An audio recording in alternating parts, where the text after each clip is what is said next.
ಕಬಾಬ್. ವಾಪಸ್ ಹೋಗಲ್ಲ.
ದೇಶಕ್ಕಾಗಿ ನಾವು ಸಮಗಾಗಿ ಮೋದಿ ದೇಶಕ್ಕಾಗಿ ಸಮಗಾಗಿ ಮೋದಿ ದೇಶಕ್ಕಾಗಿ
ಘೋಷಣೆ ಹಾಕ್ಸ್ಬೇಕು.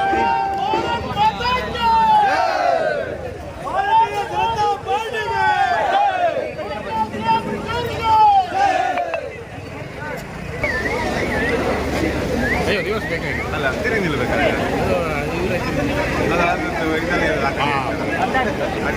ಒಂದು ಫೋಕಸ್ ಲೈಟ್ ಬೇಕಿತ್ತು. ಫೋಕಸ್ ಲೈಟ್ ಇಲ್ಲಿ ಒಂದು ಬೇಕಾಗಿ ಇದೇ ಒಂದು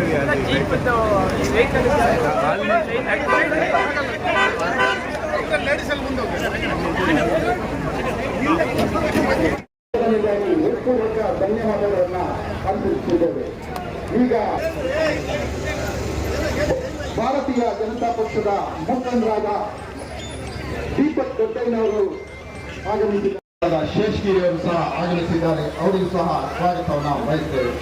ಜೆಡಿಎಸ್ ಮುಖಂಡರಾದ ಮಂಜಪ್ಪಯ್ಯನವರು, ಜಾನ್ನಯ್ಯನವರು, ಕೇಶಗೌಡರು, ರತ್ನಾಕರಗೌಡರು, ಆಶಾಲತಾ ಜೈನ್ ಇವರು ಸಹ ಬಯಸ್ತೇನೆ. ಹಾಗೂ ಬಿಜೆಪಿ ಮುಖಂಡರಾದ KC ನಾಗೇಶ್, ವೆಂಕಟಸುಬ್ಬಯ್ಯನವರು ಸಹ ಇಲ್ಲಿಗೆ ಆಗಮಿಸಿದ್ದಾರೆ. ಅವರಿಗೂ ಸಹ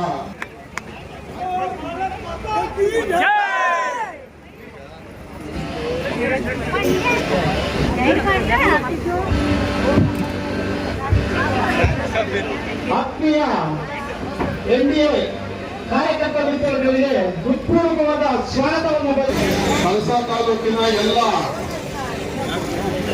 ಆತ್ಮೀಯ ಮತದಾರ ಬಾಂಧವರಿಗೆ ಹಾಗೂ ಮಹಾಜನತೆಗೆ ನಮ್ಮ ಭಾರತೀಯ ಜನತಾ ಪಾರ್ಟಿ ಹಾಗೂ NDA ಒಕ್ಕೂಟ JDS ನ ಪರವಾಗಿ ಹೃತ್ಪೂರ್ವಕವಾದ ವಂದನೆ ಸಲ್ಲಿಸುತ್ತೀನಿ. ಬಂದರೆ ಎಲ್ರಿಗೂ ಕೇಳ್ತಾ ಇದೆಯಾ?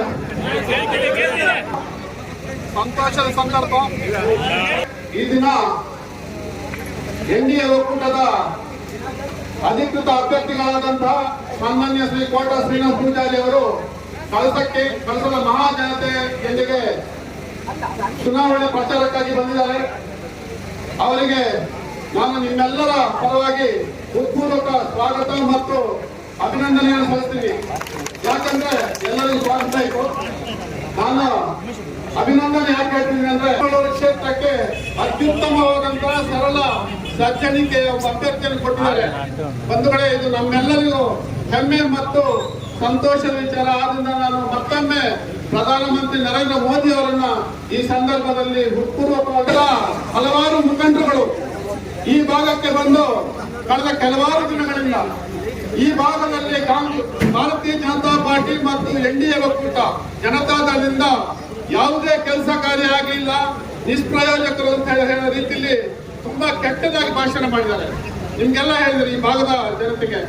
ಆದ್ರೆ ನಾನು ಹೇಳ್ತೀನಿ ಬಂಧುಗಳೇ, ನಮ್ಮ ಕಳಸದಲ್ಲಿ ಭಾರತೀಯ ಜನತಾ ಪಾರ್ಟಿಯ ಸರ್ಕಾರ ಬಂದ ಮೇಲೆ, ನಮ್ಮ ಚುನಾಯಿತ ಪ್ರತಿನಿಧಿಗಳು ಬಂದ ಮೇಲೆ, ಅಥವಾ ನಮ್ಮ ಜಾತ್ಯತೀತ ಜನತಾದಳದ ಸರ್ಕಾರ ಇದ್ದಾಗ, ಅವರ ಪ್ರತಿನಿಧಿಗಳಿದ್ದಾಗ ಈ ಭಾಗದಲ್ಲಿ ಕಳಸಾ ತಾಲೂಕಿನಲ್ಲಿ ತುಂಬಾ ಕೆಲಸ ಕಾರ್ಯಗಳಾಗಿವೆ. ಬಂಧುಗಳೇ, ನೀವು ಒಂದು 20-30 ವರ್ಷದ ಹಿಂದೆ ಹೋದಾಗ ಕಳಸಾ ಭಾಗದಲ್ಲಿ ನೀವೆಲ್ಲ ತಿಳಿದಿರೋ ವಿಚಾರ ಭದ್ರಾ ಮೇಲ್ದಂಡೆ ಅನ್ನೋ ಒಂದು ವಿಚಾರ ಬಂತು. ಆ ಸಂದರ್ಭದಲ್ಲಿ ಕರ್ನಾಟಕ ಸರ್ಕಾರದ ಧರ್ಮಸಿಂಗ ಅವರ ಇತ್ತು.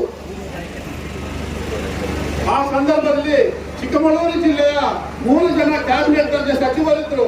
ಶ್ರೀಮತಿ ಮೋಟಮ್ನವರಿದ್ರು, DV ಚಂದ್ರೇಗೌಡರಿದ್ರು, ಹಿರಿಯರಾದ ಸಗೀರ್ ಅಹಮದ್ ಅವರಿದ್ರು. ಆದ್ರೆ ಅವ್ರು 3 ಜನನು ನಮ್ಮ ಇಡೀ ಕಳಸಾ ತಾಲೂಕು ಮುಳುಗಿ ಹೋಗುವಂತ ಯೋಜನೆಗೆ ಸಹಿ ಹಾಕಿ ನಮ್ಮ ಇಡೀ ಕಳಸವನ್ನು ಮುಚ್ಚಿ ಹೋಗುವಂತ ಕೆಲಸ ಮಾಡಿದ್ರು. ಈಗ ಕಾಂಗ್ರೆಸ್ನವರು ನಾವು ಏನೋ ಬಾರಿ ಈ ಕಳಸಾ ತಾಲೂಕನ್ನು ಉದ್ಧಾರ ಮಾಡಿ ಅನ್ನೋ ರೀತಿಯಲ್ಲಿ ಮಾತಾಡ್ತಿದ್ದಾರೆ. ಬಂಧುಗಳೇ, ಆ ಸಂದರ್ಭದಲ್ಲೂ ಜೀವರಾಜ್ ಅವರು ಮತ್ತೆಲ್ಲರೂ ಸೇರಿ ಈ ಭಾಗದಲ್ಲಿ NDA ನಮ್ಮ ಜಾತ್ಯತೀತ ಜನತಾದಳದ ಮುಖಂಡರಾದ DK ಮಂಜಪ್ಪಯ್ಯನವರು ಹಾಗೂ ಎಲ್ಲರೂ ಸೇರಿ ನಾವು ಈ ಹೋರಾಟ ಮಾಡಿದ್ರೆ ಇವತ್ತು ಕಳಸ ಉಳಿದಿದೆ. ಬಂಧುಗಳು, ಇದನ್ನ ಯಾಕೆ ಹೇಳ್ತೀನಿ ಅಂದ್ರೆ, ನಮ್ಮಿಂದ ನಮ್ಮ ಎರಡೂ ಪಕ್ಷದ ಬಗ್ಗೆ ಕಾಂಗ್ರೆಸ್ ತುಂಬಾ ಅಪಪ್ರಚಾರ ಮಾಡ್ತಾರೆ. ಅದೇ ರೀತಿ ನಿಮ್ಗೆಲ್ಲ ಗೊತ್ತು, ಕಳಸದಲ್ಲಿ ಇವತ್ತು ಸುಮಾರು 70 ಕಿಲೋಮೀಟರ್ ಇತ್ತು. 60-70 ವರ್ಷದಿಂದ ಈ ಭಾಗದ ಎಲ್ಲಾ ಪಕ್ಷಗಳು ಎಲ್ಲ ಜನರು ಹೋರಾಟ ಮಾಡಿದ್ರು. ಆದ್ರೆ ಕಾಂಗ್ರೆಸ್ ಸರ್ಕಾರದವರು ಯಾವುದೇ ಕಾರಣಕ್ಕೂ ತಾಲೂಕಿನ ಮಾಡಿರಲಿಲ್ಲ. ಆದ್ರೆ ಇವತ್ತು ನಮ್ಮ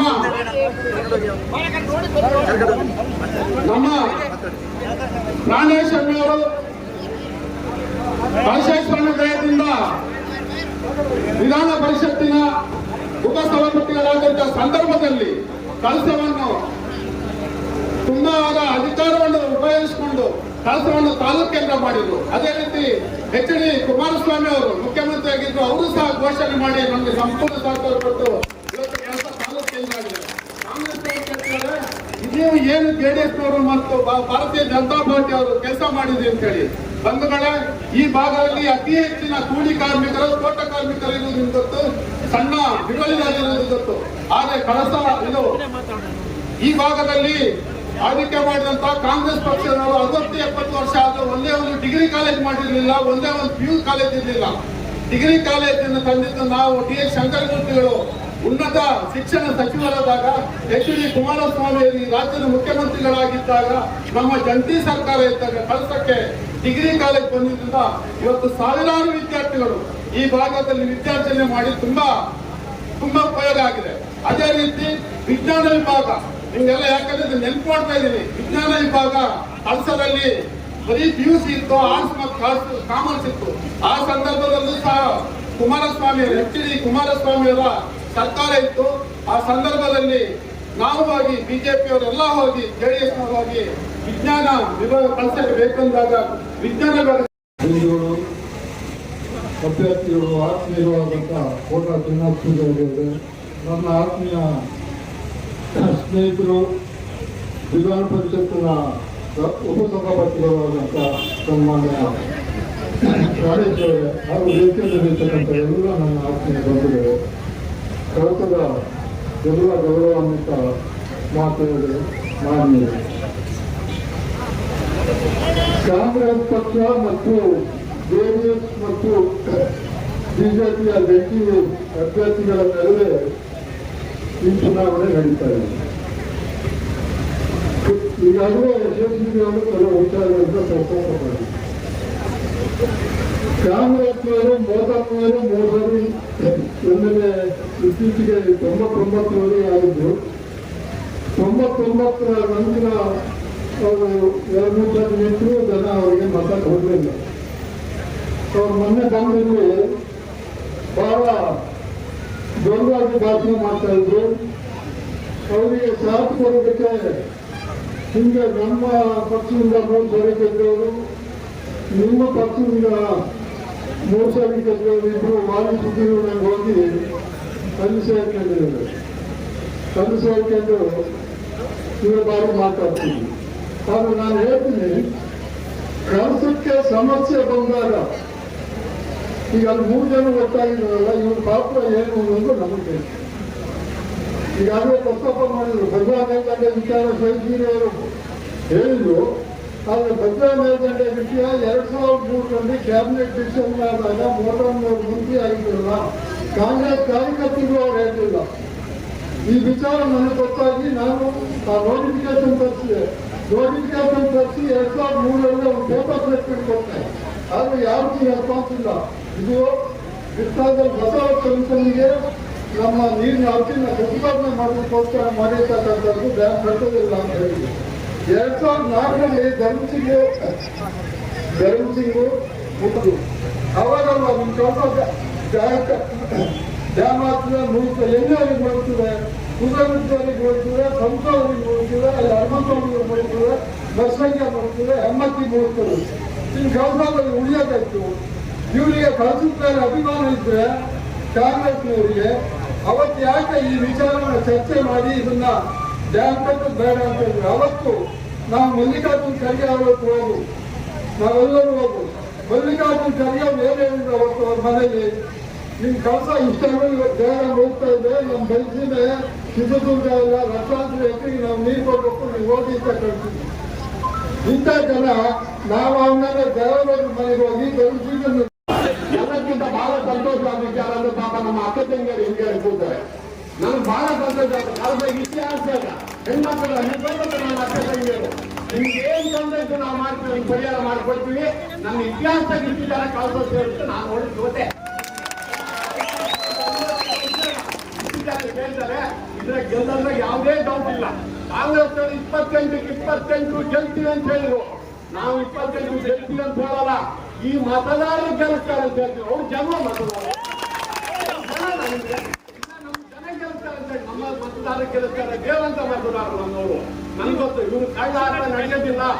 28 ನಮ್ಮ ಮತದಾರರು ಗೆಲ್ಲಿಸ್ತಾರೆ, ನಾವು ಗೆಲ್ಲೋದಲ್ಲ.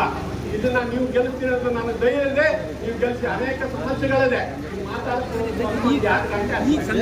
ಅಧಿಕಾರ ಇದ್ದವರು ಇವರು ತಗೊಳ್ತಾರೆ. ಒಂದು ಮಾತ್ರ ಇವತ್ತು ಹೇಳ್ತಾರೆ, ಕಾಂಗ್ರೆಸ್ ಭಾರಿ ಸಮಸ್ಯೆ ಇದೆ. ನೀವು ಇಬ್ಬರು ಇವತ್ತಲ್ಲ ನಾಳೆ ನೀವು ಗೆಲ್ತೀರಿ. ನಮ್ಮ ಸಾರ್ವಜನಿಕ ಕೆಲಸ ಮಾಡಿಕೊಟ್ಟೆ ಹೋದ್ರೆ ನೀವು ಪಡ್ಗೆ ಅಂತ ಆ ಕಡೆ ನಾವು ಬಾರಿ ಚುರುಕಾಗಿ ಮೊದಲಾಗಲ್ಲ. ನಾವು ಜನರಿಗೆ ಕೇಳಿ ಕೇಳಿ ಅವ್ರ ಕೈಕಾಲ ಹಿಡಿದು ಸಾಕಾಗ್ಬೋದು. ನಾವು ನಾಳೆ ಮಾಡ್ತೀವಿ, ನಾವು ನಾಳೆ ಮಾಡ್ತೀವಿ. ಮೊನ್ನೆ ಬಂದ ಸುಳ್ಳಿನ ಶರಮಾಲೆಗೆ ಅಂತಾರೆ. ಇಲ್ಲಿ ಅನೇಕ ಸಮಸ್ಯೆಗಳು ಸ್ವಾಮಿ. ನಾನು ಒಂದೇ ಒಂದು ವಿಷಯ ಹೇಳ್ತೀನಿ. ನಾನು 7ರಿಂದ ಆ ರಸ್ತೆ ಬದಿ ಜನ ಮಲ್ತಾರೆ, ಅಲ್ಲಿ ಮೇಲ್ಗಡೆ ಮಲಗ್ತಾರೆ, ಇಲ್ಲಿ ಯಾರ್ದೋ ಮನೆ ಹಿಂದ್ಗಡೆ ಮಲಗ್ತಾರೆ. ಎಷ್ಟು ನಾಲ್ಕು ಯಾಕಪ್ಪ ಇದು ಮಾಡ್ತಾರೆ ಸ್ವಾಮಿ? ನಮ್ಗೆ ಒಂದು ಗುಂಟೆ ಜಾಗ ಇವ್ರಿಗೆ ಹೋದ್ರಂದಿದೆ. ಒಂದೊಂದು ಗುಂಟೆ ಜಾಗ ಕೊಡಕ್ಕೆ ಇವ್ರಿಗೆ ನಾನು ಕೇಳಿದ್ರು 10-20 ಎಕರೆ ಕೇಳ್ತಾ ಇಲ್ಲ ನಮ್ಮ ಜನ ಸ್ವಾಮಿ. ಸಾವಿರಾರು ಜನ ಕಳ್ಕ ಹೋಗ್ಲಿ ಒಂದು ಗುಂಟೆ ಜಾಗ ಮಾಡಿ ಕೇಳ್ತಾರೆ. ನಾಳೆ ಬಂದಾಗ ಅದು ಕೊಡಕ್ಕಾಗಿ ಬನ್ನಿ. ಯಾಕಂದ್ರೆ ಈಗ ನೋಡಿ ಅವ್ರಿಗೆ ನಾವು ಹೆದರ್ಬೇಕು, ನಮಗೆ ನೀವು ಹೆದರ್ಬೇಕು. ಏನಾಗಿದೆ ಮ್ಯಾಲಿಂದ ಹೇಳ್ಕೊಂಡ್ಬರ್ಬೇಕಾಗಿದೆ. ಈಗ ಆದ್ರಿಂದ ಒಂದು ಮಾತನ್ನು ಹೇಳ್ತೀನಿ. ನಾನೀಗ ಜಾಸ್ತಿ ಮಾತಾಡೋಲ್ಲ, ಬಹಳ ಮಾತಾಡೋಕ್ಕಿಂತ ನಿಮ್ ಪರವಾಗಿ ನಾನಿದ್ದೀನಿ. ನಿಮ್ಗೆ ಏನೇನು ಸಮಸ್ಯೆ ಇತ್ತು ಪರಿಹಾರ ನಾವು ಮಾಡ್ಕೊಡ್ತೇನೆ. ನಾವು ಇನ್ನು ಬಹಳ ಮಾತಾಡಕ್ಕದೆ, ಇನ್ನೊಂದು ಮಾತಾಡೋಣ. ಇಷ್ಟೇ ನಾವು ಸೇರ್ತೀವಿ ಅಂತ ನಾವು ಮಾತಾಡೋಣ. ಈಗ ಇಲ್ಲಿ ಯಾರು ಹೇಳಿದ್ರು ಅಲ್ಲಮ್ಮ ಭಾರತ ಗಿಡ ಕಡೆಗೆ ಬರ್ತಾರೆ ಅಂತ ಬರ್ತಾರೆ. ಇವರೇ ಹಿಂಗೆ ಮಾಡಿದ್ರು, ಸರ್ಕಾರ ಮಾಡಿದ್ರು, ಈಗ ನಾನು ಜಾಸ್ತಿ ಮಾತಾಡಕ್ ಹೋಗೋದಿಲ್ಲ. ಅಧಿಕಾರಿಗಳು ಮಾತಾಡ್ತಾರೆ. ಇವೆಲ್ಲ ಏನ್ ಬಂದ್ವಿ ಬಹಳ ಸಂತೋಷ ಆಗಿದೆ. ನೀವೆಲ್ಲರೂ 26ನೇ ತಾರೀಕು ಇದನ್ನ ಓಟ್ ಬಂದು ಎಲ್ರಿಗೂ ಕೊಟ್ಟು ಓಟ್ ಕೊಡ್ಬೇಕಂತ ಕೇಳ್ಕೊಳ್ತಾ ನರೇಂದ್ರ ಮೋದಿಗೆ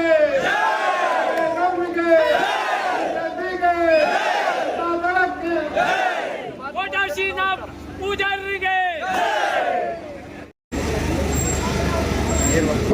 ಭಾರತ್ ಮಾತಾ ಕಿ. ಇವತ್ತು ಇಲ್ಲಿ ಎಲ್ಲರೂ ಬಂದಿದ್ದೀವಿ. ನರೇಂದ್ರ ಮೋದಿ ಅವರು ದೇಶಕ್ಕೆ ಬೇಕು, ದೇಶಕ್ಕೋಸ್ಕರ ನಾವೆಲ್ಲರೂ ಕೆಲಸ ಮಾಡ್ತಾ ಇದ್ದೀವಿ.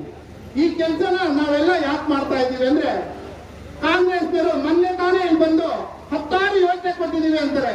ನರೇಂದ್ರ ಮೋದಿ ಅವರ ಯೋಜನೆ ಜನರಿಗೆ ಎಲ್ಲರಿಗೂ ತಲುಪಿರುವಂತ ಯೋಜನೆ. ಆದ್ರೆ ಕಾಂಗ್ರೆಸ್ನವರ ಯೋಜನೆಗಳು ಯಾವುದು ತಲುಪಿಲ್ಲ. ಏನು ಬಡವರ ಮನೆಯಲ್ಲೇ ಮಹಿಳೆಯರು ಎಲ್ಲೆಲ್ಲಿ ಕೂರ್ತಾ ಇದ್ರು, ಶೌಚಾಲಯ ಇಲ್ಲದೆ ಎಷ್ಟೊಂದು ಸಮಸ್ಯೆಯಲ್ಲಿ ಇರ್ತಿದ್ರು. ಇವತ್ತು ಶೌಚಾಲಯನ ಕಟ್ಟಿಸಿದ್ದು ನರೇಂದ್ರ ಮೋದಿ ಅವರ ಕೇಂದ್ರ ಸರ್ಕಾರ. ಬಡವರ ಮನೆಯಲ್ಲಿ ಗ್ಯಾಸ್ ಇರಲಿಲ್ಲ, ಬಡವರ ಮನೆಯಲ್ಲಿ ಒಬ್ಬರ ಮನೆಯಲ್ಲಿ ಗ್ಯಾಸ್ ಇರಲಿಲ್ಲ. 10 ವರ್ಷದಲ್ಲಿ ಎಲ್ಲರ ಮನೆಯಲ್ಲಿ ಗ್ಯಾಸ್ ಕೊಡಿಸಿದ್ದು ನರೇಂದ್ರ ಮೋದಿ ಅವರ ಸರ್ಕಾರ. ದೀನ್ ದಯಾಳ್ ಉಪಾಧ್ಯಾಯ ಅಂತ ಯೋಜನೆಯನ್ನು ತಂದಿದ್ದು ನರೇಂದ್ರ ಮೋದಿ ಅವರು. ಅದರಲ್ಲಿ ದೀನ್ ದಯಾಳ್ ಉಪಾಧ್ಯಾಯ ಅಂದ್ರೆ ಏನು ಅಂದ್ರೆ, ಆ ಯೋಜನೆ ಅಂದ್ರೆ ಗುಡ್ಡಗಾಡಿನಲ್ಲಿ ಯಾವುದೇ ಮನೆ ಒಂದು ಮೂಲಲ್ಲಿದ್ದು ಎಲ್ಲ ಅಲ್ಲಿವರೆಗೆ ಕಂಬ ಹಾಕಿ ಕರೆಂಟ್ ಕೊಟ್ಟ ಪ್ರಧಾನಮಂತ್ರಿ ಬಲಪಡಿಸಿದ ಪ್ರಧಾನಮಂತ್ರಿ ಇದ್ರೆ ಅದು ನರೇಂದ್ರ ಮೋದಿ ಅವರು. ಅಷ್ಟೇ ಅಲ್ಲ, ಆಯುಷ್ಮಾನ್ ಭಾರತ್ ಬಡವನಿಗೆ ಹಾಕ್ಬೇಕಾದ್ರೆ ಅವನು ಲಾಸ್ಟ್ಗೆ ಕಳಸ ಆಸ್ಪತ್ರೆಯಲ್ಲೇ ಅವನು ಪ್ರಾಣ ಬಿಡಬೇಕಿತ್ತು. ಇವತ್ತು ಆಯುಷ್ಮಾನ್ ಭಾರತ್ ಅಲ್ಲಿ ಕಳಸ ಆಸ್ಪತ್ರೆಯಿಂದ ಒಂದು ಲೆಟರ್ ತಗೊಂಡೋದ್ರೆ ಮಂಗಳೂರಿನ ಯಾವುದೇ ದೊಡ್ಡ ಆಸ್ಪತ್ರೆಯಲ್ಲಿ 5 ಲಕ್ಷ ರೂಪಾಯಿ ತನಕ ನರೇಂದ್ರ ಮೋದಿ ಅವರ ಸ್ಕೀಮ್ಗೆ ಅವರಿಗೆ ಸಿಗುತ್ತದೆ. ಕಾಂಗ್ರೆಸ್ತರ ಪಳ್ಳು ಯೋಜನೆಗಳಲ್ಲ, ನರೇಂದ್ರ ಮೋದಿ ಅವರ ಶಾಶ್ವತ ಯೋಜನೆಗಳು.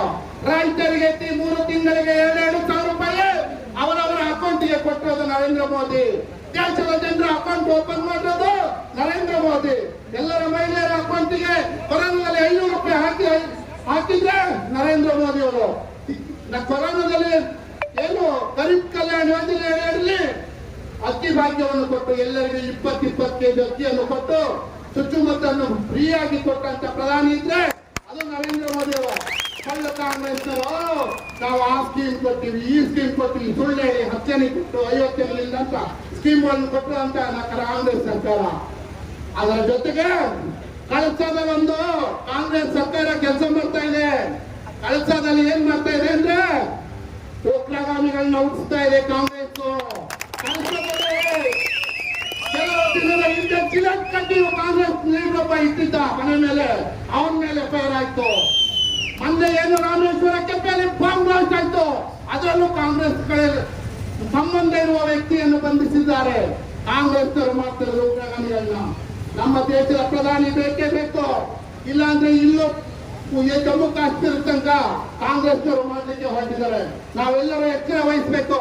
ದೇಶಕ್ಕಾಗಿ ಪ್ರಧಾನಿ, ಅದಕ್ಕೋಸ್ಕರ ನಾವು ಕೋಟಾ ಶ್ರೀನಿವಾಸ ಪೂಜಾರನ್ನ ದೆಹಲಿಗೆ ಕಳಿಸಿಕೊಡ್ಬೇಕು. ಅದಕ್ಕಾಗಿ ನೀವು 26ನೇ ತಾರೀಕು ಎಲ್ಲರ ಮತವನ್ನು ನೀಡಬೇಕು.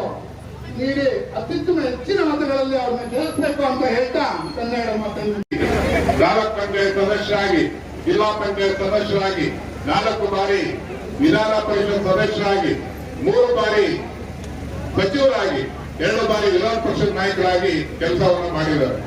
ಈಗಾಗಲೇ ನಿಮಗೆ ಗೊತ್ತಿದೆ, ಸಮಾಜ ಕಲ್ಯಾಣ ಇಲಾಖೆಯ ಅವರು ಮಂತ್ರಿಗಳಾಗಿದ್ದಾಗ ಅವರು ಏನೇನು ಕಾರ್ಯಗಳನ್ನು ಮಾಡಿದ್ದಾರೆ ಅಂತ ಹೇಳಿದ್ರೆ ನಿಮ್ಗೆ ಆಶ್ಚರ್ಯ ಆಗ್ತದೆ. ನಿಮಗೆ ಕಲಬುರಗಿಯಲ್ಲಿ ಒಂದು ಮಗು ಫೋನ್ ಮಾಡಿ ನಮಗೆ ಉಳಿಲಿಕ್ಕೆ ವ್ಯವಸ್ಥೆ ಇಲ್ಲ ಅಂತ ಹೇಳಿದಾಗ ನಮ್ಮ ಮಾಜಿ ಸಚಿವರಾದ ನಮ್ಮ ಕೋಟಾ ಶ್ರೀನಿವಾಸ ಪೂಜಾರ್ 28,000 ವಿದ್ಯಾರ್ಥಿಗಳಿಗೆ ವಸತಿ ಯೋಜನೆಯನ್ನ ಮಾಡಿಕೊಟ್ಟಿದ್ದಾರೆ. ಈ ರೀತಿಯ ಸರಳ ಸಜ್ಜನಿಕೆಯ ವ್ಯಕ್ತಿ ನಮ್ಮ ಕೋಟಾ ಶ್ರೀನಿವಾಸ ಪೂಜಾರ್. ಅದೇ ರೀತಿ ನಮ್ಮ ಈ ಭಾಗದಲ್ಲಿ ಕೆಲವರು ಮಾಡ್ತಿದ್ದಾರೆ ಆ ವಿಷಯ ಹೇಳಲಿಕ್ಕೆ. ನಮ್ಮ ಜೆಡಿಎಸ್ ಮಾತಾಡ್ತಾ ತುಂಬಾ ಏನೇನು ಸಮಸ್ಯೆಗಳಿತ್ತು ಅದನ್ನ ಪರಿಹಾರವನ್ನ ಬಿಜೆಪಿ ಮತ್ತು ಜೆಡಿಎಸ್ ಮಾಡುದು ಅಂತ ಹೇಳಿದ್ರು. ಆದ್ರೆ ಬಲಿಗೆ ಗ್ರಾಮಸ್ಥರು ಇಲ್ಲಿ ಬಂದಿರಬಹುದು. ಅವತ್ತಿನ ದಿವಸ ಬಲಿಗೆ ಗ್ರಾಮದ ರೈತರಿಗೆ ಒಕ್ಕಲೆ ಎತ್ತಲಿಕ್ಕೆ ಇದೇ ಸಿದ್ದರಾಮಯ್ಯ ಅವರ ಸರ್ಕಾರ ತಯಾರಾಗಿತ್ತು. ಅವತ್ತಿನ ದಿವಸ ಮಾಜಿ ಮುಖ್ಯಮಂತ್ರಿಗಳಾದ ನಮ್ಮ ನಾಯಕರಾದ ಕುಮಾರಣ್ಣ ಹಾಗೂ ಬಿಜೆಪಿಯ ಎಲ್ಲಾ ಮುಖಂಡರು, ಜೆಡಿಎಸ್ನ ಮುಖಂಡರು ಅಲ್ಲಿ ಬಂದು ಕೂತು ಎಲ್ಲ ಅರಣ್ಯ ಅಧಿಕಾರಿಗಳನ್ನ ವಾಪಸ್ ಕಳಿಸಿ ಅಲ್ಲಿಗೆ ಏನು ಇನಾಮ್ ಭೂಮಿಯ ಏನು ರೈತರಿದ್ದು ಅವ್ರನ್ನ ಉಳಿಸ್ಕೊಟ್ಟಿದ್ದು ಕುಮಾರಣ್ಣ ಮತ್ತು ಬಿಜೆಪಿಯ ವಿರೋಧ ಪಕ್ಷದ ನಾಯಕರುಗಳೆಲ್ಲ ಸೇರಿ ಅವರು ಮಾಡಿದ್ದು ನಾನು ಈ ಸಂದರ್ಭದಲ್ಲಿ ನೆನಪು ಮಾಡಲಿಕ್ಕೆ ಬಯಸ್ತೀನಿ. ಅದೇ ರೀತಿ ಇವತ್ತು ಏನು ನಮ್ಮ ಇಂದಿನ ಜೆಡಿಎಸ್ ಅಭ್ಯರ್ಥಿಯಾಗಿ ಮಾಜಿ ಶಾಸಕರು ನಮ್ಮ ಪಾರ್ಟಿಯಲ್ಲಿ ಬಂದು ಸ್ಪರ್ಧೆ ಮಾಡಿ ಮೊನ್ನೆ ನೀವೆಲ್ಲರೂ ವಾಟ್ಸಪ್ ನ ನೋಡಿರ್ಬೋದು. ಎಲ್ಲ ನಿಷ್ಠಾವಂತ ಜೆಡಿಎಸ್ ನ ಮುಖಂಡ್ರೆ, ಕಾರ್ಯಕರ್ತರೆ, ನೀವು ಕಾಂಗ್ರೆಸ್ಗೆ ಓಟ್ ಹಾಕ್ಬೇಕು ಅಂತ ಕೇಳಿದ್ರು. ನಾಚಿಕೆ ಆಗ್ಬೇಕು, ನಿಮಗೆ ನಾಚಿಕೆ ಆಗ್ಬೇಕು. ಇವತ್ತು ಬಿಜೆಪಿ ಪಕ್ಷ ಕೆಲಸದಲ್ಲಿ ಇಬ್ಬಾಗ ಆಗಿದೆ ಅಂತ ನೀವು ಹೇಳಿದ್ರಿ. ಅದೇ ರೀತಿ ಈಗ ನಮ್ಮ ನಿಷ್ಠಾವಂತ ಮುಖಂಡರಿಗೆ, ಕಾರ್ಯಕರ್ತರಿಗೆ ಒಟ್ಟಿಗೆ ಹೆಚ್ಚಳ ಬಂದ್ರು ಸ್ವಾಮಿ ಕಾಂಗ್ರೆಸ್ಗೆ. ನೀವು ಜೆಡಿಎಸ್ ನಿಮ್ಮಕ್ಕೆ ಹೆಚ್ಚಳ ಕರ್ಕೊಂಡು ಬಿಜೆಪಿ ಅವರು ನೀವೇ ಹೇಳಿ, ನಿಮ್ ಜೊತೆ ಹೆಚ್ಚಳ ಇದ್ದಾರೆ. ಈ ರೀತಿಯ ನೀವು ಪ್ರಚಾರವನ್ನು ಮಾಡೋದು ಇವತ್ತಿಂದಲೇ ನಿಲ್ಲಿಸಬೇಕು ಅಂತ ನಾನು ಈ ಸಂದರ್ಭದಲ್ಲಿ ಹೇಳ್ತಾ, ನಾವೆಲ್ಲ ನಿಷ್ಠಾವಂತ ಮುಖಂಡರು, ಕಾರ್ಯಕರ್ತರು ನಮ್ಮ ಪ್ರತಿ ಹೋಬಳಿಯಲ್ಲಿ, ಪ್ರತಿ ಗ್ರಾಮ ಪಂಚಾಯತಿ ಮಟ್ಟದಲ್ಲಿ, ಪ್ರತಿ ಬೂತ್ ಅಲ್ಲಿ ಕೆಲಸವನ್ನ ಮಾಡ್ತಿದ್ದಾರೆ.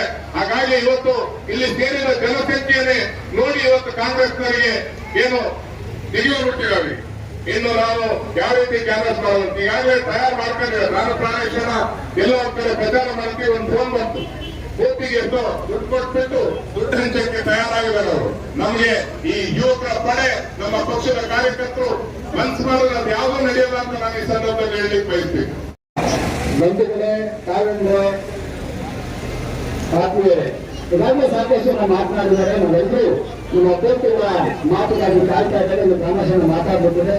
ಮನೆಯಲ್ಲಿ ದೊಡ್ಡ ಮಾತು ಬಂದಿದ್ದಾರೆ. ಏನು ಇದುವರೆಗೂ ಕಾಂಗ್ರೆಸ್ನವರು ಬಂದಿಲ್ಲಿ ಏನು ಭಾಷಣವನ್ನು ಬಿಟ್ಟು ಹೋಗಿದ್ದಾರೆ, ಅವರ ಆತ್ಮ ಸಾಕ್ಷಿಯನ್ನ ಕೇಳ್ಕೊಳ್ಬೇಕು. ಕಳಸದಲ್ಲಿ ಬಿಜೆಪಿ ಭದ್ರತೆ ಆಗಿದೆ. ಕಳಸದಲ್ಲಿ ನಡೆದ ಎಲ್ಲ ಚುನಾವಣೆಯಲ್ಲಿ ಬಿಜೆಪಿ ನೀಡ್ಕೊಟ್ಟಿದೆ, MLA ಎಲೆಕ್ಷನ್ ನೀಡ್ಕೊಟ್ಟಿದೆ, ಕಳೆದ ಲೋಕಸಭಾ ಚುನಾವಣೆಯಲ್ಲಿ ನೀಡ್ಕೊಟ್ಟಿದೆ. ಈ ಬಾರಿ ಮುಂಬರುವಂತ ಲೋಕಸಭಾ ಚುನಾವಣೆಯಲ್ಲಿ ಹೆಚ್ಚು ನೀಡನ್ನು ಕೊಡುತ್ತೆ ಅನ್ನುವಂಥ ವಿಶ್ವಾಸ ನನ್ನ ಮೇಲೆ ಬಂದಿದ್ದಾರೆ. ಏನು ನಮ್ಮ ಜೊತೆ 3 ಬಾರಿ MLA ಆಗಿ ಅಧಿಕಾರ ಅನುಭವಿಸಿದಂತೆ ಬೇರೆ ಪಕ್ಷಕ್ಕೆ ಹೋಗಿ ಆ ವ್ಯಕ್ತಿ ಏನೇನ್ ಮಾತಾಡಿದ್ದಾರೆ. ಇಲ್ಲಿ ಬಿಜೆಪಿಗೆ ನಾಯಕರೇ ಇಲ್ಲ. ಬಿಜೆಪಿಗೆ ನಾಯಕರಂತ ನಮ್ಮ ನಾಚಿಕೆ ಆಗ್ಬೇಕು. ನಿಮಗೆ ನಾಯಕರಿಂದ ನೀರು ಬರುತ್ತಾ ಅಧಿಕಾರಕ್ಕೋಸ್ಕರ ಪಕ್ಷ ಚೇಂಜ್ ಮಾಡುವಂತ ನಿಮಗೆ ಇನ್ನೇನು ನೈತಿಕತೆ ಇದೆ ಬಿಜೆಪಿ ಬಗ್ಗೆ ಮಾತಾಡಕ್ಕೆ? ಬಂಧುಗಳು, ಇಲ್ಲಿ MLA ಅವರಿದ್ದಾರೆ. ಕಾಂಗ್ರೆಸ್ ಪಕ್ಷದ MLA ಎಷ್ಟು ಸಲ ಕೆಲಸಕ್ಕೆ ಪ್ರವಾಸ ಮಾಡಿದರೆ ಅವರು ಆತ್ಮವನ್ನು ಕೇಳ್ಕೊಳ್ಬೇಕು. ಹಿರಿಯ ಸಮಸ್ಯೆಯನ್ನ ಕೇಳಬೇಕು ಅಂತ ಆಗ್ರಹಪಡಿಸ್ತೀನಿ. ಬಂಧುಗಳೇ, ಎಲ್ಲರೂ ಗೊತ್ತಿದೆ ನರೇಂದ್ರ ಮೋದಿ ಅವರು ಏನೇನು ಕೆಲಸ ಮಾಡಿದ್ದಾರೆ ಅಂತ. ನರೇಂದ್ರ ಮೋದಿ ಅವರ ನಾಯಕತ್ವ ಈ ದೇಶಕ್ಕೆ ಪುನಃ ಬೇಕಾಗಿದೆ. ಅವರು ಪುನಃ ಪ್ರಧಾನಮಂತ್ರಿ ಆಗಬೇಕಾಗಿದೆ.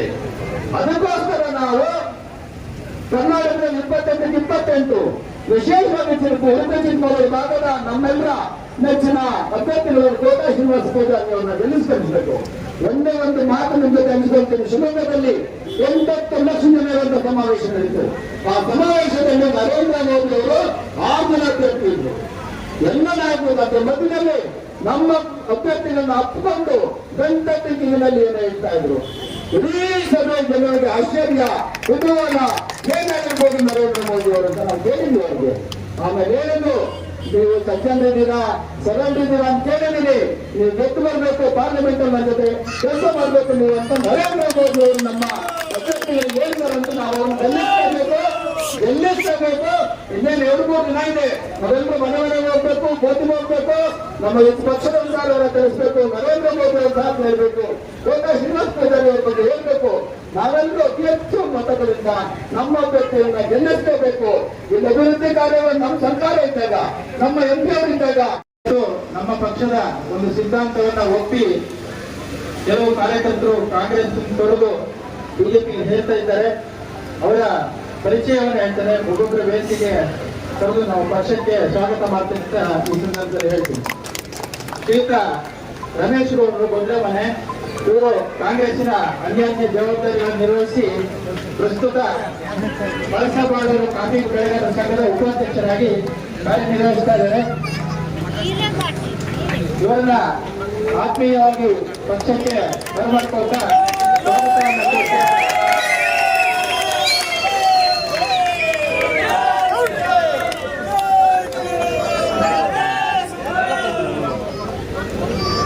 ಧನ್ಯವಾದಗಳು ರಮೇಶ್ ಅವರಿಗೆ.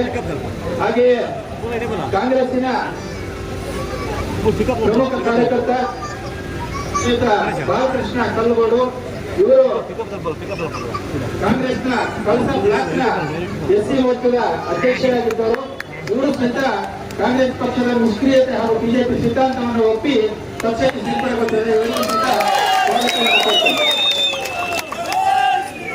ಹಾಗೆ ಇನ್ನೊಬ್ಬರು ಕಾರ್ಯಕರ್ತರು ರಮೇಶ್ ನೆಲ್ಲಿಕೋಟ, ಇವರು ಗ್ರಾಮ ಪಂಚಾಯತಿ ಮಾಜಿ ಸದಸ್ಯರು. ಅವರು ಇವರು ಸಹಿತ ಕಾಂಗ್ರೆಸ್ ಅನ್ನು ತೊರೆದು ಬಿಜೆಪಿ ಸೇರ್ತಾ ಇದ್ದಾರೆ. ಇವರ ಸಹಿತ ಪಕ್ಷಕ್ಕೆ ಸ್ವಾಗತ.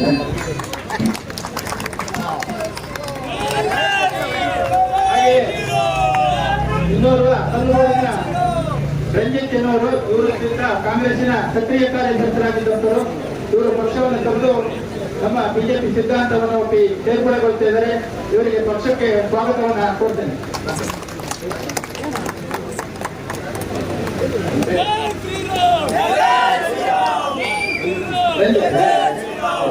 ರಂಜಿತ್.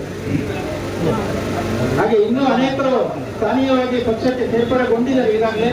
ಅವರ ಹೆಸರುಗಳನ್ನು ಈ ಸಂದರ್ಭದಲ್ಲಿ ಹೇಳೋದಕ್ಕೆ ಪ್ರಸ್ತುತ ಅಲ್ಲ ಅಂತ ಅನ್ಕೊಂಡು ತುಂಬಾ ಜನ ಕಾರ್ಯಕರ್ತರು ಈ ಹಿಂದೆನೆ ಸೇರ್ಪಡೆ ಆಗಿದ್ದಾರೆ. ಹಾಗಾಗಿ ಪ್ರಾಣೇಶ್ವರ ಎಲ್ಲ ಸವಿಸ್ತರವಾಗಿ ಮಾತಾಡೋದಿದ್ರೆ ಅವರಿಗೆ ಬೈಕ್ ಅನ್ಕೊಳ್ತಾರೆ.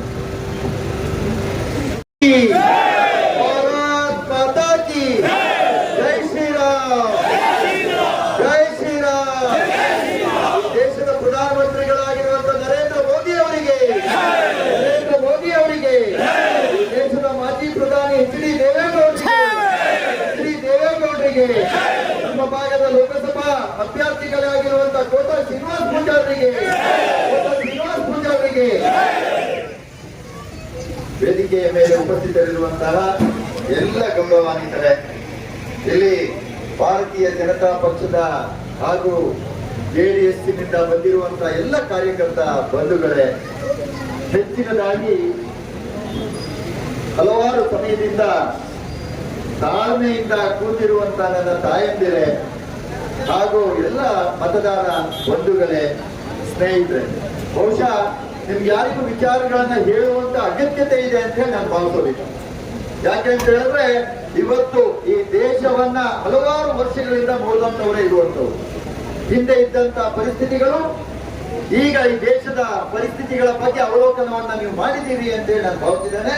ಆದ್ರೂ ಕೂಡ ಕೆಲವು ನೆನಪುಗಳನ್ನ ಮಾಡಿಕೊಡುವಂಥದ್ದು ನಮ್ಮ ಕರ್ತವ್ಯ ಅನ್ನುವಂಥ ದೃಷ್ಟಿಯಿಂದ ಮಾತ್ರ ನಾವು ಮಾತನ್ನ ಆಡಬೇಕಾಗಿದೆ ಅಂತ ನಾನು ಅನ್ಕೊಂಡಿದ್ದೇನೆ.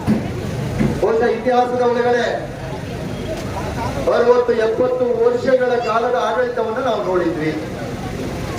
ಬಹುಶಃ ಹಲವಾರು ಪ್ರಧಾನಮಂತ್ರಿಗಳು ಈ ದೇಶದಲ್ಲಿ ಆಳ್ವಿಕೆಯನ್ನ ಮಾಡಿದ್ರು. ಆದ್ರೆ ಯಾವುದೇ ತರದ ಸಮಸ್ಯೆಗಳು ಕೂಡ ಈ ದೇಶದಲ್ಲಿ ಬಗೆಹರಿಸುವಂತ ಪ್ರಯತ್ನವನ್ನ ಅಟಲ್ ಬಿಹಾರಿ ವಾಜಪೇಯಿ ಅವರು ಬರುವವರೆಗೆ ಯಾರು ಕೂಡ ಮಾಡಲಿಲ್ಲ. ಕೇವಲ ಬಡವರಿಗೆ ಮೂಗಿಗೆ ತುಪ್ಪ ಹಚ್ಚುವಂತ ಕೆಲಸವನ್ನ ಮಾತ್ರ ಕೇಂದ್ರ ಸರ್ಕಾರ ಮಾಡ್ತಾ ಬಂತು. ಹಿಂದಿನ ಕಾಂಗ್ರೆಸ್ ಆಡಳಿತದ ಒಳಗಡೆ ಪ್ರಾರಂಭ ಮಾಡಿದ್ದವರು ಗರೀಬಿ ಹಟಾವು ಅಂದ್ರೆ ಬಡತನವನ್ನ ನಿರ್ಮೂಲನೆ ಮಾಡುವಂತದ್ದು. ಮಾಡ್ತೇವೆ ಅಂತ ಹೇಳಿ ಹಲವಾರು ಸಂದರ್ಭದಲ್ಲಿ, ಚುನಾವಣೆಗಳ ಸಂದರ್ಭದಲ್ಲಿ ಮಾಡಿದ್ರು. ದೇಶದ ಪರಿಸ್ಥಿತಿ ಏನಾಯ್ತು? ತಲೆ ತಗ್ಗಿಸುವಂತ ಪರಿಸ್ಥಿತಿಗಳ ನಿರ್ಮಾಣ ಆಯಿತು. ಬಡವರು ಮತ್ತೆ ಬಡವರಾಗಿ ಉಳ್ಕೊಂಡ್ರು. ಯಾವುದೇ ತರದ ಯೋಜನೆಗಳನ್ನ ಅಟಲ್ ಬಿಹಾರಿ ಕೊಟ್ಟಂತ ಯೋಜನೆಗಳು ಅಲ್ಲಿಗೆ ನಿಂತೋಯ್ತು. 15 ವರ್ಷಗಳ ಕಾಲ ಗುಜರಾತ್ನಲ್ಲಿ ಮುಖ್ಯಮಂತ್ರಿಗಳಾಗಿ ನರೇಂದ್ರ ಮೋದಿ ಅವರು ಕಾರ್ಯವೈಖರಿಯನ್ನು ನೋಡಿದಂತಹ ಭಾರತೀಯ ಜನತಾ ಪಕ್ಷ ಎನ್ಡಿಎ ಈ ದೇಶಕ್ಕೆ ನರೇಂದ್ರ ಮೋದಿ ಅಂತ ಅವರ ನೇತೃತ್ವ ಬೇಕು, ನರೇಂದ್ರ ಮೋದಿ ಅವರು ಈ ದೇಶದ ಪ್ರಧಾನಮಂತ್ರಿ ಆಗಬೇಕು ಅನ್ನುವಂಥದ್ರಲ್ಲಿ ಅವರನ್ನ ನಾಯಕರನ್ನಾಗಿ ಮಾಡಿ ಆ ಚುನಾವಣೆಯನ್ನು 2014ನೇ ಚುನಾವಣೆಯನ್ನು ನಾವು ಎದುರಿಸ್ತೇವೆ. ಪ್ರಾರಂಭ ಹಂತದಲ್ಲಿ ನರೇಂದ್ರ ಮೋದಿ ಅವರು ಈ ಚುನಾವಣೆಯ ನೇತೃತ್ವವನ್ನು ವಹಿಸಿದಂತ ಸಂದರ್ಭದಲ್ಲಿ ಕೊಟ್ಟಂತ ಗ್ಯಾರಂಟಿಗಳನ್ನ ನೆನಪು ಮಾಡ್ಕೊಳ್ಳಿ.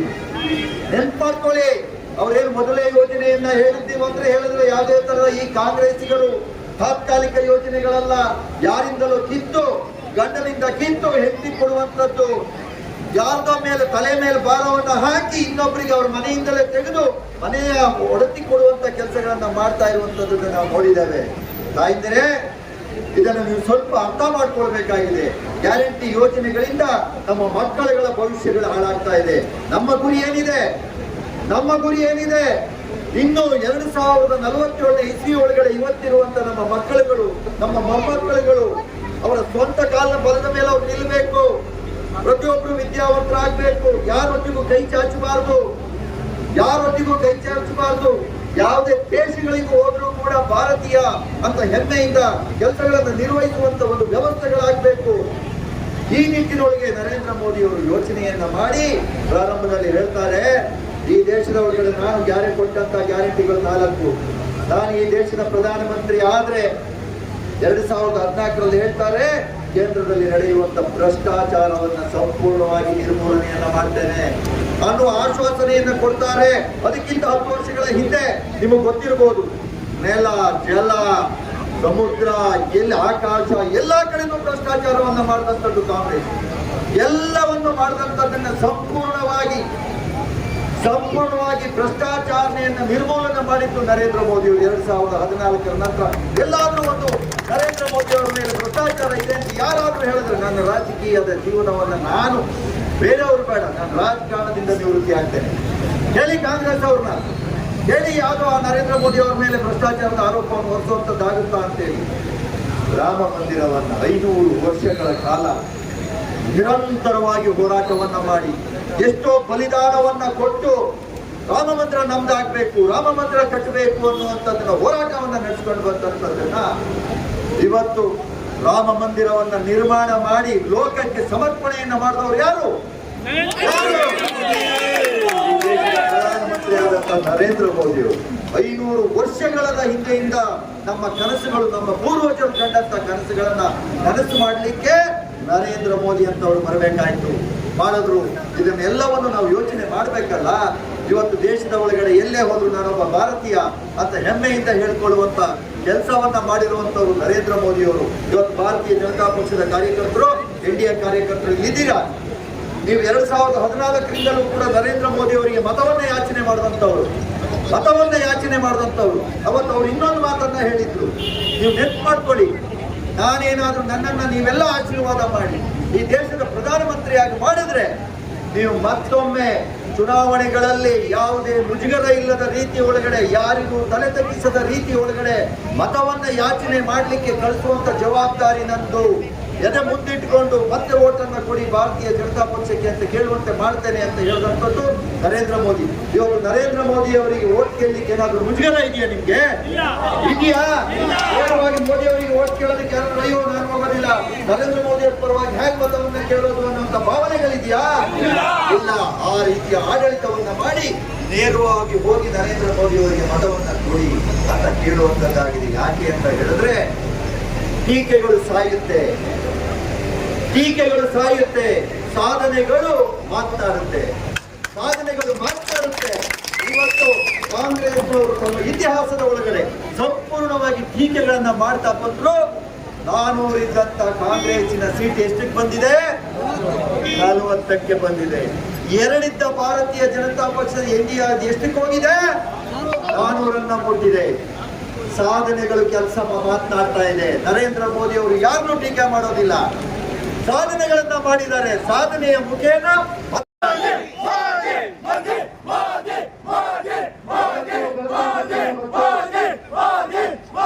ಜೆಡಿಎಸ್ನ ಎಲ್ಲ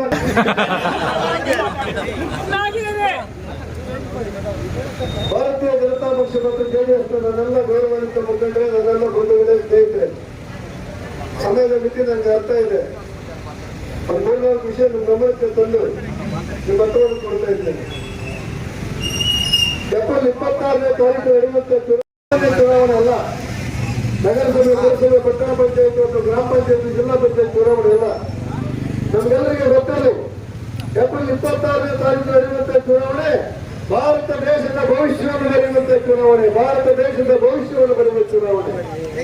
ಆ ಕಾರಣಕ್ಕಾಗಿ ಮತದಾನ ಮಾಡುವಾಗ ಏನು ಯೋಚನೆ ಮಾಡಬೇಕಾಗುತ್ತೆ ಪಾರ್ಲಿಮೆಂಟ್ ಚುನಾವಣೆಯಲ್ಲಿ ಅಂದ್ರೆ, ಒಂದೊಂದು ಮತಕ್ಕೂ ಮಹತ್ವದ ಗಮನದಲ್ಲಿ ಇಟ್ಟುಕೊಂಡು ಈ ಚುನಾವಣೆಯಲ್ಲಿ ಯಾವ ಕಾರಣಕ್ಕೋಸ್ಕರ ಮತದಾನ ಮಾಡಬೇಕು ಅನ್ನುವಂಥ ಜಿಜ್ಞಾಸೆ ಮಾಡಿದಾಗ ನಮ್ಮ ಕಣ್ಮುಂದೆ ಬರುವುದು ಭಾರತ ದೇಶದ ಗಡಿಯನ್ನು ಭದ್ರಗೊಳಿಸಿ ಒಂದು ಮನೆಯಲ್ಲಿ ನಾವು ನಿದ್ದೆ ಯಾರು ಬೇಕಾದ್ರೂ ಆಗಿರ್ಬೋದು, 146 ಕೋಟಿ ಜನ ಇರುವಂತಹ ಭಾರತ ದೇಶದಲ್ಲಿ ನೆಮ್ಮದಿಯ ಬದುಕನ್ನು ಕಾಣಬೇಕಾದ್ರೆ ಭಾರತದ ಗಡಿಯನ್ನು ಭದ್ರಗೊಳಿಸಿ ಸೈನಿಕರಿಗೆ ಉತ್ತೇಜನ ಕೊಟ್ಟು ಭಾರತದ ಗಡಿಯಲ್ಲಿ ಯಾರು ಕೂಡ ಈ ದೇಶಕ್ಕೆ ನುಸುಳದಂತೆ ಒಂದು ಸೈನಿಕರ ಜಾಗೃತಿ ಮಾಡುವಂತಹ ತಾಕತ್ತಿದ್ದು ಈ 146 ಕೋಟಿ ಜನ ನೆಮ್ಮದಿಯಿಂದ ಬದುಕುವಂತಹ ಸಾಮರ್ಥ್ಯ ಇರುವಂತಹ ಆಡಳಿತವನ್ನು ಯಾರು ಮಾಡಬಹುದು ಅಂತ ಯೋಚನೆ ಮಾಡಿ ಅವರನ್ನು ಪ್ರಧಾನಿಯಾಗಿ ಮಾಡುವಂತಹ ಚುನಾವಣೆಯೇ ನಾಡಿನ ಲೋಕಸಭಾ ಚುನಾವಣೆ. ಮುಂದೋದು ಒಂದು ದೇಶದ ಆರ್ಥಿಕ ವ್ಯವಸ್ಥೆಗಳು ಹೇಗಿರಬೇಕು, ಒಂದು ದೇಶದಲ್ಲಿ ಆರ್ಥಿಕ ವ್ಯವಸ್ಥೆ ಹೇಗಿರಬೇಕು ಅನ್ನುವಂಥ ಜಿಜ್ಞಾಸೆ ಬಂದ್ರೆ ನಮ್ಮ ಮನೆಯಲ್ಲಿ ಎಲ್ಲಿಯಾದ್ರೂ ಸಂಪಾದನೆ ಕಡಿಮೆ ಆದ್ರೆ ನಮ್ಮ ಬದುಕಿನ ಕಷ್ಟಗಳು ಅರ್ಥ ಆಗಿಬಿಡುತ್ತೆ.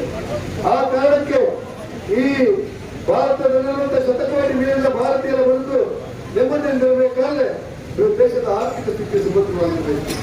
ಮತ್ತೊಂದು ಹೆಜ್ಜೆ ಮುಂದಾಗಿ ಒಂದು ದೇಶದಲ್ಲಿ ಭಯೋತ್ಪಾದನೆಯಿಂದ ಮುಕ್ತವಾಗಿ ಕಾನೂನು ಸುವ್ಯವಸ್ಥೆ ಸಮೃದ್ಧವಾಗಿದ್ದು ಒಂದು ದೇಶದಲ್ಲಿರುವಂತಹ ಜನ ವಿಶ್ವಾಸದಿಂದ ಬದುಕಬೇಕಾದ್ರೆ ಇಲ್ಲಿರುವಂತಹ ಭಯೋತ್ಪಾದಕರ ನಿಯಂತ್ರಣ ಆಗಬೇಕು. ಹೀಗೆ 2-3-4 ವಿಚಾರಗಳಲ್ಲಿ ಸಮರ್ಥರಾದವರ ಕೈಗೆ ಅಧಿಕಾರ ಕೀಲಿಯನ್ನು ಕೊಡುವಂತಹದ್ದೇ ನಾಡಿನಲ್ಲಿ ಚುನಾವಣೆಯ ಒಟ್ಟು ಲೋಕಸಭಾ ಚುನಾವಣೆ ಅಂಶ. ಆ ಹಿನ್ನೆಲೆಯಲ್ಲಿ ಯೋಚನೆ ಮಾಡಿ ನೋಡಿ, ಒಂದು ಕಾಲದಲ್ಲಿ ಭಾರತ ಆರ್ಥಿಕವಾಗಿ ಸಂಕಷ್ಟದಲ್ಲಿತ್ತು. ಭಾರತದ ಆರ್ಥಿಕತೆಯ ಸಂಕಷ್ಟ ಯಾವ ಮಟ್ಟದಲ್ಲಿತ್ತು ಅಂತ ಹೇಳಿದ್ರೆ ಭಾರತದ ಚಿನ್ನವನ್ನ ವಿಮಾನದ ಮೂಲಕ ಅಡೆಯಿಟ್ಟಂತಹ ದೇಶ ನನ್ನ ಭಾರತ. ಒಂದ್ಸಾರಿ ಯೋಚನೆ ಮಾಡಿ ನೋಡಿ, ನೀವು ಮನಸ್ಸನ್ನು ಮಾತಾಡುತ್ತೆ. ಭಾರತದ ಚಿನ್ನವನ್ನ ವಿದೇಶದ ಮೂಲಕ ವಿಮಾನದ ಮೂಲಕ ವಿದೇಶದಲ್ಲಿ ಅಡೆಯಿಟ್ಟಿತ್ತು ನನ್ನ ಭಾರತ. ಆವಾಗ ಯಾರು ಪ್ರಧಾನಿಯಾಗಿದ್ರು, ಯಾರು ಈ ದೇಶದಲ್ಲಿ ಅಧಿಕಾರ ಸೂತ್ರ ಹಿಡಿದ್ರು, ಯಾವ ಪಕ್ಷ ಅಧಿಕಾರದಷ್ಟು ಅನ್ನೋ ಬಗ್ಗೆ ನಾನು ಚರ್ಚೆ ಮಾಡ್ತಾ ಇಲ್ಲ.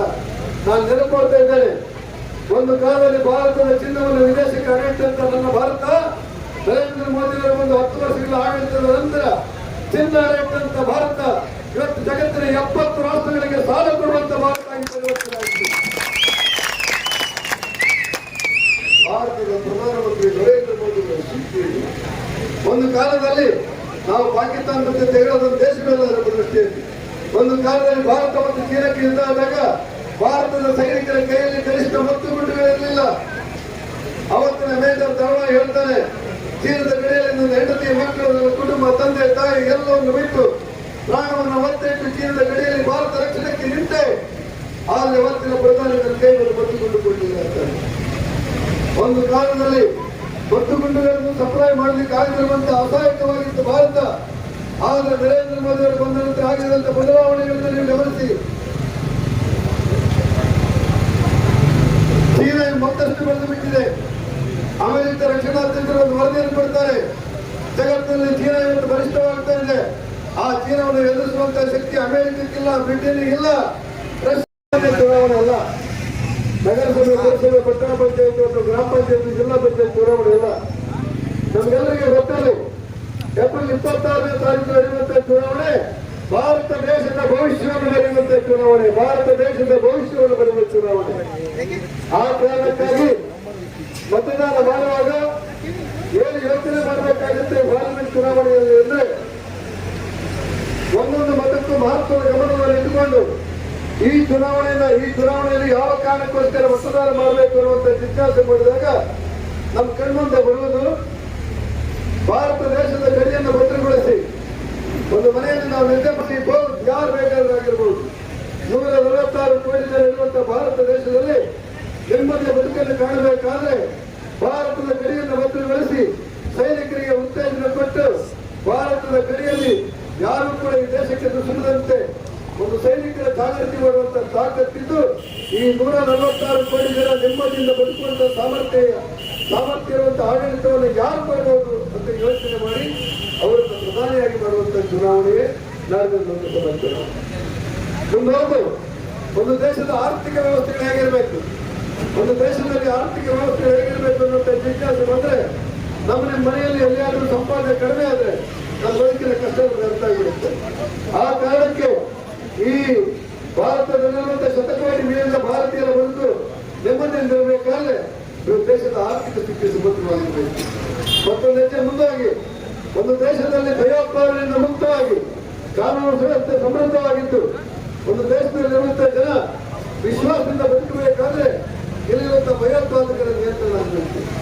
ಹೀಗೆ 2-3-4 ವಿಚಾರಗಳಲ್ಲಿ ಸಮರ್ಥರಾದವರ ಕೈಗೆ ಅಧಿಕಾರ ಕೀಲಿಯನ್ನು ಕೊಡುವಂತಹದ್ದೇ ನಾಡಿನ ಚುನಾವಣೆಯ ಒಟ್ಟು ಲೋಕಸಭಾ ಚುನಾವಣೆ ಅಂಶ. ಆ ಹಿನ್ನೆಲೆಯಲ್ಲಿ ಯೋಚನೆ ಮಾಡಿ ನೋಡಿ, ಒಂದು ಕಾಲದಲ್ಲಿ ಭಾರತ ಆರ್ಥಿಕವಾಗಿ ಸಂಕಷ್ಟದಲ್ಲಿತ್ತು. ಭಾರತದ ಆರ್ಥಿಕತೆಯ ಸಂಕಷ್ಟ ಯಾವ ಮಟ್ಟದಲ್ಲಿತ್ತು ಅಂತ ಹೇಳಿದ್ರೆ ಭಾರತದ ಚಿನ್ನವನ್ನ ವಿಮಾನದ ಮೂಲಕ ಅಡೆಯಿಟ್ಟಂತಹ ದೇಶ ನನ್ನ ಭಾರತ. ಒಂದ್ಸಾರಿ ಯೋಚನೆ ಮಾಡಿ ನೋಡಿ, ನೀವು ಮನಸ್ಸನ್ನು ಮಾತಾಡುತ್ತೆ.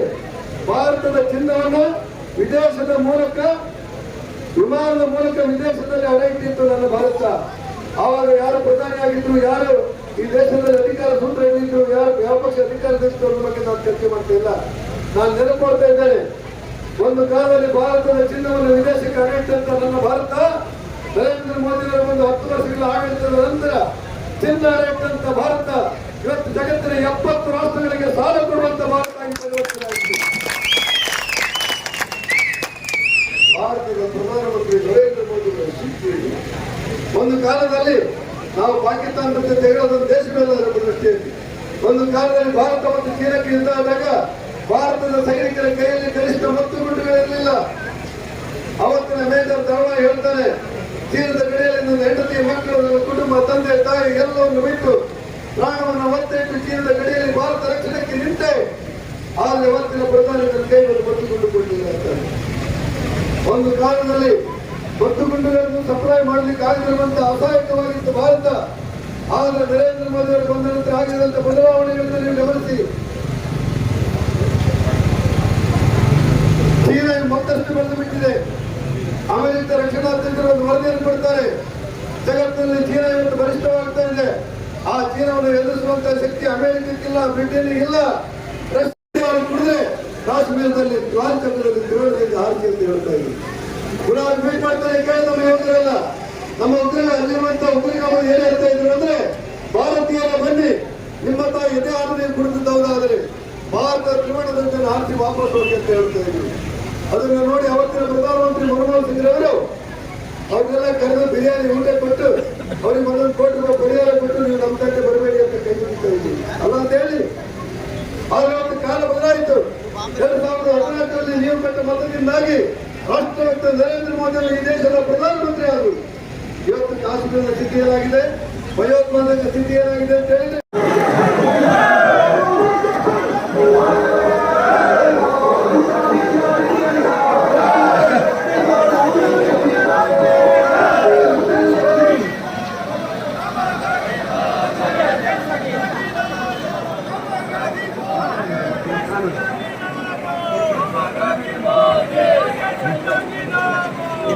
Gandhi, ವಿಡಿಯೋ ನೋಡಿದ್ದಕ್ಕೆ ಧನ್ಯವಾದಗಳು. ಮುಂದಿನ ವಿಡಿಯೋದಲ್ಲಿ ಸಿಗೋಣ. ವಂದನೆಗಳು.